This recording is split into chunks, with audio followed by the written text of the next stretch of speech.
Hi, I'm Lucy Harding. I'm the course leader for Stage 1 of the Initial Teacher Training course at Hugh Baird College. Hi, I'm Heather Marshall. I am the course leader for the second year of teacher training at Hugh Baird.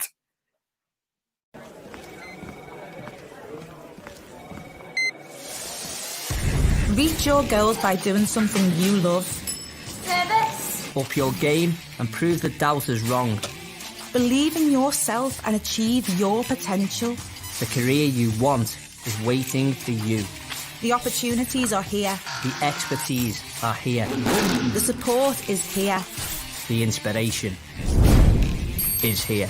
Exits are located at the rear of the cabin and at the front of the cabin. Grow, Thrive. innovate, succeed. Wherever you want your story to take you. It starts at Hugh Baird College.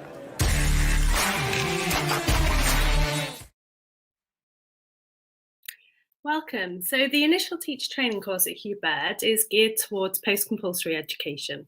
So that's primarily 16 to 19 years in further education, but can include 14 plus in places like 14 to 16 colleges, pupil referral units. It also enables you to teach adults in higher education or adult learning centres if you're specialising with special educational needs, training establishments, prisons, or even the NHS. We deliver both a certificate of education aimed at people who might want a career change, so for example, hairdressers, electricians, carpenters, etc. For the certificate of education, you must have a level 3 in the subject area that you want to teach. Or you might want to do the postgraduate, the PGCE, so that's for graduates of a degree in any subject area, which can include English, maths, history, or art, for example. Your degree must be in the subject that you want to teach, and you must be willing to develop your subject specialist skills and knowledge whilst you're on the course as well. The course at Hugh Baird is part of the wider University of Central Lancashire partnership, and we're governed and moderated by UCLAN, with your certificate and your graduation ceremony taking place at the university. You can be pre-service, so never taught before, or you can be in service, so already doing some teaching but wanting to get qualified. You must have at least 5 GCSEs or equivalents, including maths and English, obviously with you teaching, and these can be key skills at level 2 if you don't have the GCSE. We offer the course part-time over 2 years, and for the first time this year we're offering it as a full-time option as well. So that's a 1-year fast track, it's very intensive, and only really recommended if you've no other outside commitments. The course itself consists of both the practical necessities for teaching as well as the theory that underpins it. So we'll go through how to lesson plan, consider your curriculum and the planning of the year, supporting learners both pastorally and academically, and crucially reflecting on your practice to learn from events that happen during your training. There are 3 modules in Stage 1, which I teach, and they assess many different ways. So we start off with a small essay of 750 words to support those who've returned to education perhaps after a gap. And we appreciate that getting back into essay writing might be difficult. So there's lots of support in place for this. We use assistive technology as well, such as Microsoft Immersive Reader, to help you with essay formatting, proofreading and spell checking. We then go on to assess in lots of other ways as well. So practical ways such as role plays, presentations and observations. You'll learn about different teaching and learning strategies whilst on the course, behaviour management and the theory behind and the psychology behind how adults learn as well. Your teaching placement is the essential feature of the programme, and you'll work closely with myself as course tutor, but also your subject specialist mentor, both of whom will observe you, so we'll come out and observe you in your teaching placement and help you to develop your practice and your skills. The course is pretty much multi-layered, so that you'll not only have your assignments, but also have a teaching practice portfolio to create. That will gather evidence of your teaching hours, lesson plans, feedback from learners and your mentor, and finally your observations of teaching, where you'll have 4 in each stage, 3 from us and 1 from your mentor. So one of the essential features of the course is your teaching practice placement, and this needs to be at an institution that delivers accredited qualifications with at least 6 learners in the classroom, or 4 if you're delivering online. You'll need to organise the placement yourself with a minimum of 4 hours teaching if part-time and 8 hours per week if full-time. We've been teaching trainees online since lockdown, and this has worked really well as the innovative use of technology is really encouraged and embedded in everything that we do at Hugh Baird.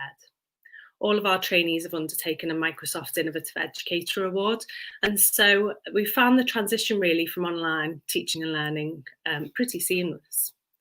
We expect on our return in September that this will be blended learning, so some in-class teaching and some online, which gives you a great experience for you then to pass that on to your own students. The team here have really lots of experience. We're very highly qualified, both have masters and currently undertaking doctorates in education as well.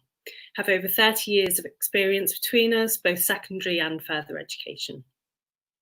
Trainees find the course really, really challenging, but enjoy the balance of both practical and theoretical assessment. In stage 2, you're encouraged to further explore your own areas of interest in education. And I'll now pass you over to Heather, who will go through the content and expectations of that. Thanks, Lucy. So yeah, year 2 is in theory the similar kind of continuation of what we started in year 1. We build on all the great things that you've done with Lucy in the first year. The emphasis is much more on independent learning and you kind of choosing what you want to develop in and focusing your own kind of specialism. So we expect you to still be in placement. That is usually continued over from the first year, but may not be. But there's still an expectation of placement.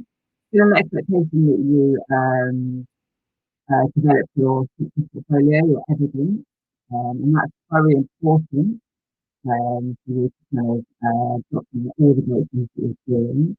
But the assignments in the second year are fairly kind of weighty in terms of the word count, but the onus is much more on you. So the first one we do is something called peer observation. And in that, you get the opportunity to go and watch your fellow teacher trainers in their context. So if you are a maths specialist, for example, you might get the opportunity to watch a hairdresser and see how they deal with the practical issues within their classrooms. This always gets a really high rating in terms of feedback from learners. So having the opportunity to go and explore and watch fellow trainees in their own context. You then have to write a little reflection based on that and think about what you've learned and what you're going to take forward. The biggest assignment of year 2 is something called action research. And my experience is that trainees are often kind of a little bit scared by this, but actually, again, the feedback's really positive. Having the opportunity to explore an area that you are interested in yourself, somewhere where you want to improve, and going away, doing a little bit of research about it, trying out an intervention. So the idea is that you choose something that you want to improve on within your classroom setting. You will then try a little intervention, and then you measure how successful that intervention is and how it worked, how it didn't work, what you might change and what you might modify. Now that results in you creating a around 4,000 word essay with many different elements. And as the year 2 tutor, I give students lots and lots of support about that. So we start discussing it from week 1. And yeah, there's lots of kind of help and support around that. And I think that trainees get a lot from that assignment of being able to kind of choose their emphasis. And the last kind of written assignment of year 2 is something called contemporary issues or wider perspectives. And this is based on you thinking about your teaching context and thinking about some of the issues within that and creating a little report around that. Some people link it to their action research, other people don't. And again, that is kind of personalized. And the final assignment of the second year is a presentation that's based on your year 1 and year 2 or stage 1 and stage 2 journey.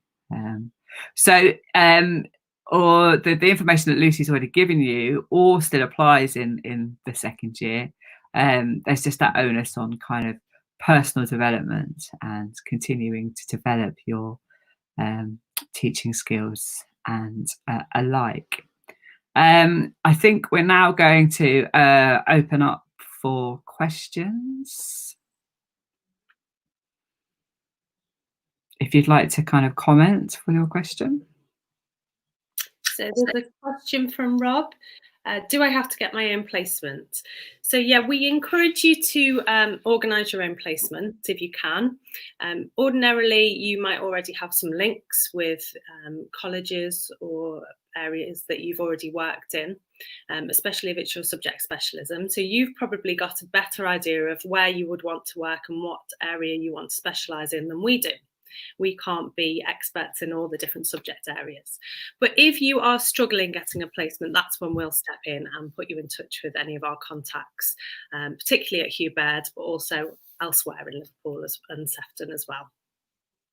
We've got another question from Ellie, and she's asking how many are in the groups. And generally, in the part-time course, you're looking at about probably between 20 and 25 in year 1 and year 2. The full-time we expect to be a bit less than that potentially. About 10 in a group, probably. About 10 in a group. Yeah. But obviously going forward with social distancing rules, those groups may be reduced for size in the new academic year. So we won't have any more than 10 students in a classroom at the moment, unless anything changes. Mm-hmm. Yes, there's a question there from Harry. Is there a part-time route? So yeah, we've always offered the part-time over 2 years. You would only be in class 1 afternoon a week. At the moment, for stage 1 for year 1, it's on a Tuesday 2 till 6 p.m. And then in year 2, it's on a Thursday 2 till 6. So you'd only be in class having lessons in that afternoon slot, but you'd also have your placement as well for 4 hours a week.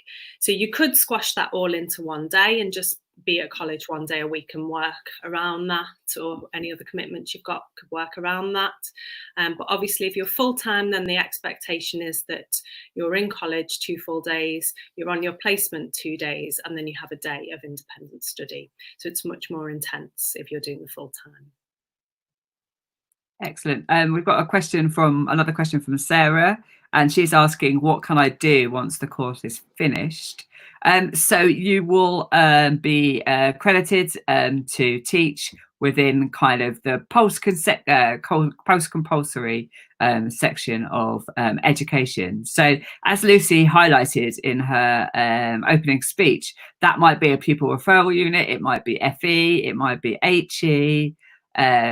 There's many different options that you can take in terms of your teaching and your teaching career. You can also choose to apply for QTS, and that's something that you can choose to do, which would then allow you to go into more compulsory educational routes. Yeah, so just to clarify that the qualification doesn't come with QTS because it's post-compulsory. There isn't a requirement from the government for that, but you can, once you've completed the qualification, do an additional online qualification called QTLS. It does cost a little bit of extra money, but it does then enable you to teach within secondary schools as well as further education, higher education. There's another question here from Isabel, just asking about the qualifications. We did go over that, but just to clarify, so you'll need a minimum of 5 GCSEs, and that's including maths and English. And that's to be a grade C or above, or if you're got the new GCSEs, then grade 4 or above. And you also need to have a qualification in your subject area. Now that's would be a degree if you're doing the postgraduate option, or it might be a level 3 qualification or an apprenticeship if you're doing the Cert Ed. And we do ask that if you've haven't got your maths, we would accept you on the course, but that you do your maths whilst you're undertaking the teacher training as well. That's really only for the part-time option, because the full-time option, you wouldn't be able to fit that in as well.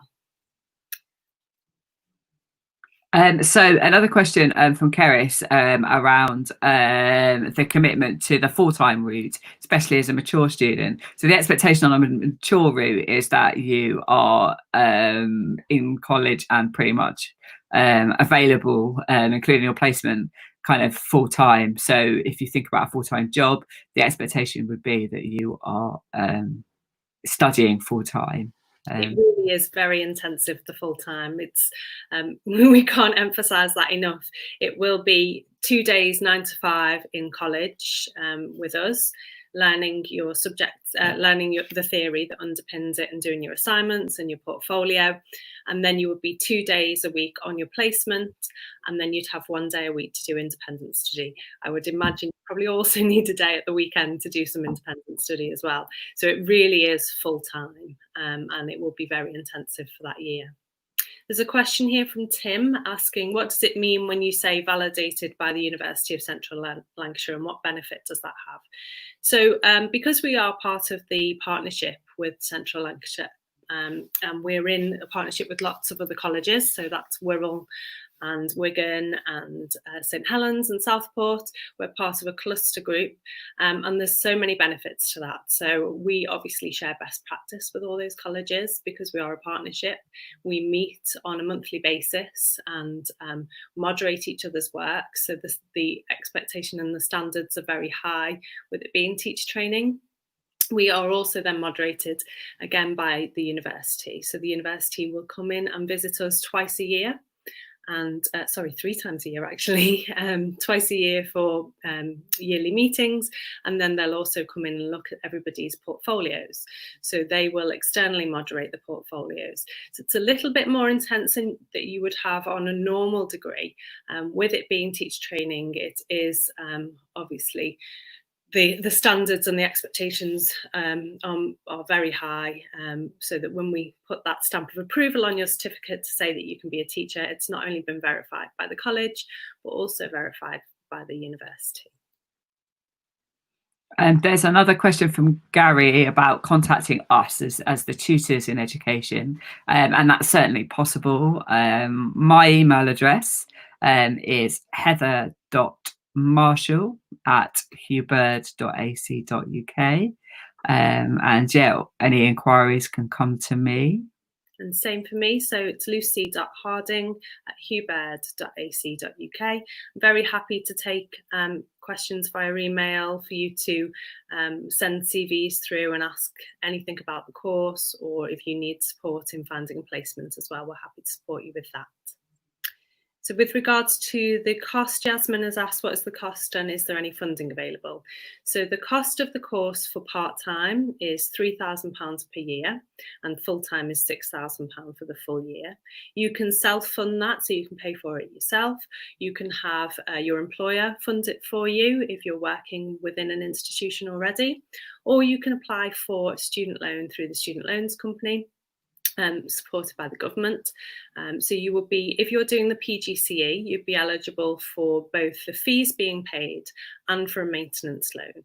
And if you're doing the certificate of education, you'd be eligible for the fees only. That should be enabled for everybody to apply for, whether you've done a degree or even a master's beforehand, because teacher training is a separate course, so it shouldn't impact the funding.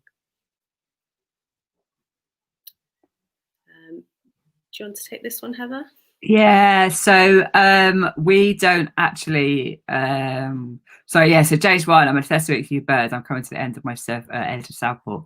Do you do the QTLS qualification? We don't actually do the QTLS qualification at Hugh Baird. You need to explore that through the online options to be able to do that. That's not something that we kind of teach or really have much involvement in at the college itself. No, so that's it from us. So thank you very much, James, for that question. And it'd be nice to catch up with you in college. We did actually see your work yesterday as part of the moderation at the university, and it was very good. We enjoyed watching your end of year presentation. So thank you everybody for joining us this afternoon. Don't forget we're still open for applications for September, and you can apply online on our website. If you have any questions, please do email us, and don't hesitate to contact us via the college or the website. Stay safe, and we hope to see you again soon. Bye. Bye.